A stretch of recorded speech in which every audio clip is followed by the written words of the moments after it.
Greetings, beautiful people. This episode is all about self-empowerment and healing through the relationship mirror. You are listening to Nazanin Marashian, Love and Heart Art. The power and potency for self-growth, self-knowledge, self-awareness, and most importantly, self-empowerment through the relationship mirror is a constant contemplation for me. This share is my personal point of view and what I have discovered through my own embodiment, through relationships. I am by no means an expert in this field, and I acknowledge that the topic of relationships is both complex and can be highly triggering. As always, take away what resonates with you, and I invite you to check in with yourself and how your relationships are serving your self-awareness and journey into empowerment. In my experience through my romantic relationships in particular, what I have noticed is each one of them have been such a mirror on the points of wounding or the triggers that reveal the wounding that I carried that attracted that person into my life in the first place, and what I needed to work on and heal through that relationship to expand within myself. Looking back, it wasn't about finding someone better or more compatible when relationships ended. Actually, each one of those relationships were the right one for me at that moment in time. Because each one of those relationships was that mirroring back to me, particularly the shadow aspects of what I haven't worked through yet. So, for example, my fear of rejection, my wounding around feeling not good enough or feeling guarded and the need to have control, needing to know how it all ends rather than living the moment. So mainly feeling insecure. Insecure was the key word for me. So what I sought out was security. What I was getting was a whole bunch of insecurity. Partners who didn't really have a direction in life, who lacked ambition, who were codependent. It was very much that as I'm doing my inner work, the realization of the power and potential of relationships for healing those wounds that were coming up as they were being revealed to me in this mirror. The uncomfortable bits, the bits that are harder to deal with in a relationship, and also recognizing the relationship pattern, because if you are not working through the wounding, you break up, it's all too difficult, then you meet someone new. Well, it's someone new, but it's not new. It's actually the same relationship looping, just with a different person. Because the energetics hasn't changed. The vibration hasn't changed. I'm still walking with that I need security, I need this, I need that projection outward. And it's coming from a place of codependency. It's coming from a conditional place. It's all about what the other can bring to the table, what the other can bring, bring me to that point of peace, to that point of clarity and connection. And that's not the way. Having that awareness of the purpose and potency of relationships as a really important step in the self-growth process into self-empowerment. Well, of course, we can do this on our own, and a big part of the journey is also a solo ride. I acknowledge that. But the acceleration and the testing and the friction that relationships create, and that all important mirroring, is how you know if, first of all, if you've healed those wounds as they're being revealed to you. Because you're not going to be responding or reacting in the same way when those triggers arrive, right? For example, something that I've experienced when there was conflict in my romantic relationships, I would in the past, completely shut down. I would be stonewalling my partner. I would just want to escape. I would literally walk off. And this was this pattern of avoidance that was not serving anybody. And at that moment, when I healed that wounding within myself, then I could stand in my center when there was conflict. And I could be coming from that place of compassion, firstly for myself, but also for what was being revealed in that interaction, and go deeper into listening and reflection on just being in that space. Of course, if it was safe to stay there. And bringing it all back to what it was showing me, is it my stuff or is it their stuff? Always asking myself first, well, what am I bringing to this situation that might be creating this response or this reaction or this trigger point, and sitting with it and then discerning whether it's actually mine or theirs, and then speaking and then taking action and moving forward. And it was such a difficult process for me personally to be able to do that, because our romantic relationships are so highly charged, right? There is a lot of emotion involved. There's this connection, this high stakes, because we are coming into these relationships with this notion, like we see in the movies, of you complete me. There is this missing part of ourselves that can only be fulfilled in the other. Well, that's like this biggest myth, biggest hoax to keep us in this space of lack and take us further away from ourselves and self-fulfillment. But when we show up in our wholeness, when we have done the work on ourselves, and my friends, it is a lifelong journey. Healing never ends. Even on a cellular level, our bodies are regenerating constantly. So it's not like, oh, I've done all my healing and now I'm ready to be with you. No, darlings. It is a lifelong process. And coming into wholeness within the self, as in, I am enough as I am. I am lovable, desirable, and worthy and sovereign unto myself in this moment now, as I am healing, and having this be the point of connection with the other. Then we move into conscious relationship and out of codependency. We go into relationship of real depth at that point, when we meet in our wholeness, when we're showing up with our vulnerability, when we're showing up with awareness that parts of ourselves are yet to be revealed. And the invitation in these romantic relationships is to create that safe container where those parts of self can be mirrored and then work through. And there's no blaming, no shaming. There's no transactional way of being. Well, that's what I'm learning as I'm navigating a new way of being in relationship. That is very much the unlearning of our societal notions of what relationships are supposed to look like. Well, certainly for me, in this path of self-awareness and healing, the path of know thyself, the most expansion has come through romantic relationships, because there is only so far I can go on my own.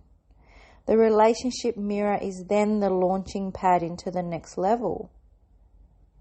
And intimate relationships don't have to be sexual relationships.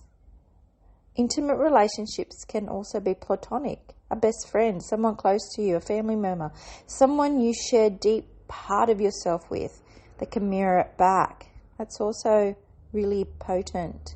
And the acknowledging of that in challenging moments, the relationship mirror becomes a reclamation of self.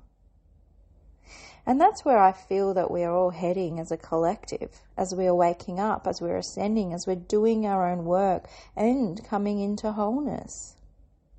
So that union energy within and also without, as we merge with the other, particularly in a romantic relationship, through that lens of I am whole and complete unto myself and they are whole and complete unto themselves. And the merging is then an expansion, not a completion. An expansion deeper into personal power. Too often, we stay way too long in relationships when they've reached their conclusion point. This is an invitation that if you are in a romantic relationship in particular, to check in with yourself, how much of your energy is being leaked out with your partner? How much are they taking from you? Or how much are you pulling from them and needing them to validate you, to make you feel good? Where are you sitting in that relationship bell curve of returning to self? How much of yourself have you lost in this relationship? And how much of yourself have you found in the relationship? Dig deep, real deep. What is serving you in this relationship and what is now unbearable? Have you extracted the gold from the wounds? And if you have, that means your vibration has shifted. You are now on another layer in the spiral of expansion. So perhaps that relationship has now served its purpose. Maybe it was for a season, right? Or is this relationship of continued growth? Is this a relationship that you can spiral together inward and outward?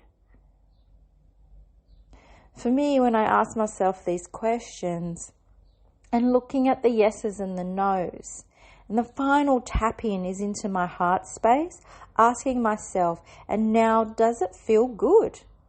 Does it feel good in terms of, am I leaning into the discomfort, leaning into the space of resistance and tension with that lens of healing? And it feels good because I'm growing?